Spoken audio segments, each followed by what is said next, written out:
Alrighty, guys, we are back. It's your boy EQ, and up next we have Adam22 discussing how Kendrick Lamar is using Jay-Z's blueprint by not doing features with lyrical rappers that could be a threat to his throne. A very erroneous statement that could be easily proven wrong on both sides. A simple search would conclude that both these rappers have rapped alongside a plethora of Hall of Fame level lyricists, with Jay rapping alongside people like Biggie, DMX, Nas, and Eminem, to name a few, who also collaborated with Kendrick. And some notable people that Kendrick Lamar has collaborated with include people like Ab Soul, Pusha T, J. Cole, and even Drake himself. So you could have saved us from this very terrible take by doing a quick Google search or just checking any of their playlist. This obviously reeks of rage baiting, but who knows, for someone that has eaten off hip-hop for so long, Adam has some of the worst hip-hop takes I think I've ever heard. Adam 16, as many of you call him, has a right to his opinion no matter how wrong, but Adam, at least ask ChatGPT. A quick Google search would have put this narrative to bed. But enough dilly-dallying, let's jump right into the video. Again, we have Adam22 discussing how Kendrick Lamar is using Jay-Z's blueprint by not doing features with lyrical rappers that could be a threat to his throne. That don't even sound right. And those culture vulture allegations are not ending anytime soon.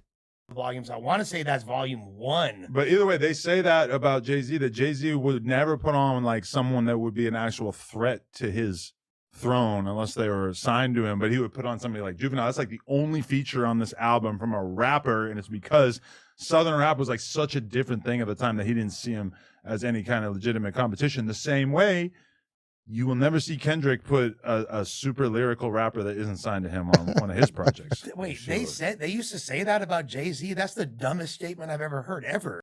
Thank you, Lush.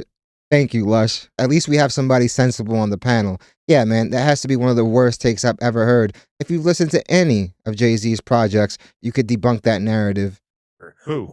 They said that Jay-Z wouldn't put good rappers on his songs because he was scared to rap with them? Who? Give us your examples. Eminem? On Facts. What? That's much later on. No, it wasn't. That was 2001. That's later. That's like... Look at Adam22 realize that his point is obviously baseless, with him actively trying to move the goalpost, man. 3 years after this came out. I feel like that's like a different era of hip hop. If we go through Jay-Z's early albums, we're gonna see that there's. He had on his first album, he had Sauce Money and Jazzo rapping their asses off. Exactly. Look at Adam doing the Google search right now to try to debunk that. Fam, that take holds no water, man. Yeah, the guy who signed him. Well, yeah, bro, and he signed Sauce Money. He was a dope-ass rapper. Even Lush is flabbergasted. I guess that kind of goes with your theory, though. Yeah. You have to be signed to him. Like, look, volume 1 track list. So we got Lil Kim and Puffy. Obviously, they have a relationship, and I know what girls like is going to be a huge hit. But then you got like, all right, we got Foxy Brown. She's a girl. She's not a threat to his position. You got Too Short. He's from the West Coast. Totally not a threat. What you don't. But a legend in his own right. Let's see here is you just don't see like another rapper who wasn't signed to him who's like a competitor to him. Puffy's not a threat. Lil Kim and Foxy Brown are girls. Babyface is a singer. Blackstreet's a group. You know, I guess it wasn't until like Brick Baby. 2000 Jay-Z. Many people were threats. People are saying the Big L thing, but that's like before he was no, shit. Big L put Jay-Z on. It's the Exactly. other way around. You can't count Big L. Look at volume 3. Yeah, you got Beanie Siegel, Mariah Carey, Juvenile. Beanie Siegel was definitely a great lyricist and storyteller. Memphis Bleak, UGK, but that again. Twista. Yeah, Twista, but he's not really looking at Twista as like, you know, a threat to what he's doing. He's a New Yorker. He had the top. Nobody was a threat back then. It didn't matter who he Jay-Z not looking at Twista like. Thing is, somebody like Jay-Z got to the position where he's at as a rapper because of his competitiveness. I don't really see him ducking any lyrical fades. He was a threat to his throne. He's way older from a different city. But he really looked up to Twista. Remember Jay-Z's original style. He used so to do who was to rap fast, competition at this time? Nas. No, it was DMX, Nori, Jay-Z were the three biggest. Nas was failing because Nas had just put out Nostradamus, which was like. Nas has definitely had some up and downs album-wise, but that's more due to like the executive production. His Jay-Z was whooping all that shit out. Niggas wasn't doing features outside they camp. And he was back rapping then, with though. DMX, who was nice as hell. DMX, it wasn't doing features outside the Rough Riders for a second. Like, motherfuckers wasn't really mixing. Yes, he was. Like that. This one, he had Eminem. He had Eminem on this album. Yeah, he had Eminem as the one soul. And also, not really a competitor for him. He's a white boy. He's like totally different style. He's not a. But look at the fact that their verses have been compared to each other since the day it was released.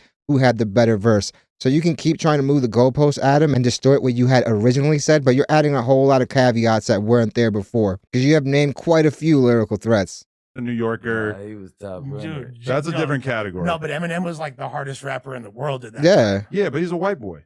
That don't mean nothing. He was hard. No, though. trust Jay me, it didn't means really everything. have features like that. Nah, he did it's the everything, album, and it he meant did even the more Rock than- La Familia album. He gave, I mean, It's definitely out of touch because the dude wasn't just being bumped in white households, fam. That era's M was definitely being bumped by everybody. yeah, I don't know. Oh, okay. You want to do that one? Let's do it. But it was Left, everybody that was signed to him. It's not going Yeah, together. Yeah, that it's is also everybody was what I signed to him and Snoop. nobody else. Yeah, No, Snoop. no, Yeah, no, but Snoop's he's an elder Snoop. statesman. You know what? Scarface, old. Hold on, See? no. Scarface is Snoop. Super You cap, can't Adam. do that. You But, can't no, do but- that. you can't- but you're R. gonna throw Kelly- a fake narrative on me, and you're gonna act R. like I'm Kelly. saying Scarface is bad. I'm not saying he's bad. I'm saying he's older. He's not a threat, and he's not from the city. DJ Clue. Yeah, somebody that many people view as the king of the South, who is lyrical and also a great storyteller, is not a formidable foe for Jay-Z lyrically, is a wild take. A famous New York DJ. No. That's different. They have a relationship. No, no. Look. Said, So at the R. t- Kelly. so you're right about the not the city thing. Not a competitor. But okay, and then you look at Who Kendrick. was his competition though? A lot of Nobody. dudes that he's not putting on these albums. It's the same Who's gonna exact put playbook Nas? as They were Kendrick. beefing. Kendrick, what have you ever seen Kendrick put somebody who's not associated with him on a lyrical on a label level on his projects? But You don't I do it. think Yes. Top was making that call.